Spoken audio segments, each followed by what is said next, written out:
வறுமைனா என்னங்க? வறுமைனா நம்ம பல பேர் நினைக்கிற மாதிரி காசு இல்லைன்ற ஒரு வார்த்தை மட்டும் கிடையாது.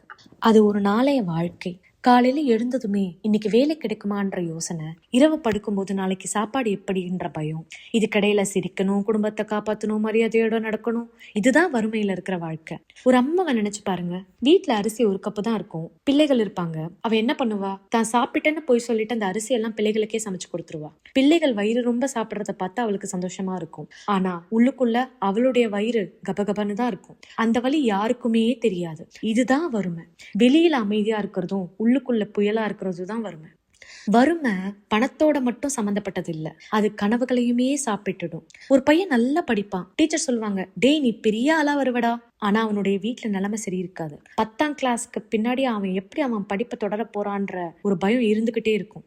அவனுடைய கனவு சிதைந்து அங்கேயே நின்னுடும்.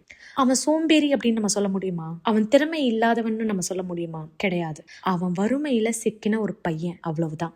வறுமை மனசையுமே உடைக்கும். காசு இல்லாதால சில பேர் யார்கிட்டயுமே பேச மாட்டாங்க. கல்யாணம், ஊர் திருவிழா எதுக்குமே போக முடியாம தள்ளி நின்று வேடிக்கை பார்ப்பாங்க. நான் கீழ்நிலைதான் அப்படிங்கிற ஒரு தாழ்வு மனப்பான்மை அவங்கக்குள்ள வந்துடும். அந்த உணர்வு ரொம்ப வலிக்கிற ஒரு உணர்வு தானே. ஆனா இதுக்கிடையில கூட வறுமையில இருக்கிற பல பேர் ரொம்ப மனுஷத்தனமா இருப்பாங்க.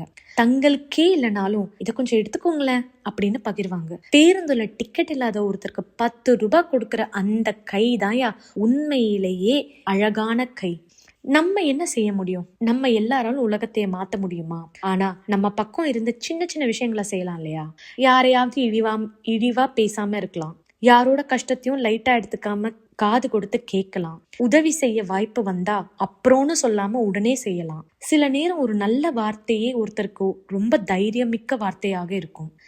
முடிவா சொல்லணும்னா, வறுமை ஒரு மனுஷனோட தோல்வி கிடையாது. அது ஒரு சூழ்நிலை மட்டும்தான். அந்த சூழ்நிலையில இருந்து பல பேர் தினமும் போராடி முன்னாடி வர முயற்சி பண்றாங்க. நம்ம அவர்களை எந்த கணிப்பும் கணிக்காம கொஞ்சம் கருணையோட பார்த்தாலே இந்த உலகம் கொஞ்சம் நல்லா மாறும்னு நான் நம்புறேன். நீங்க நம்புவீங்கன்னு நான் நம்புறேன். நன்றி.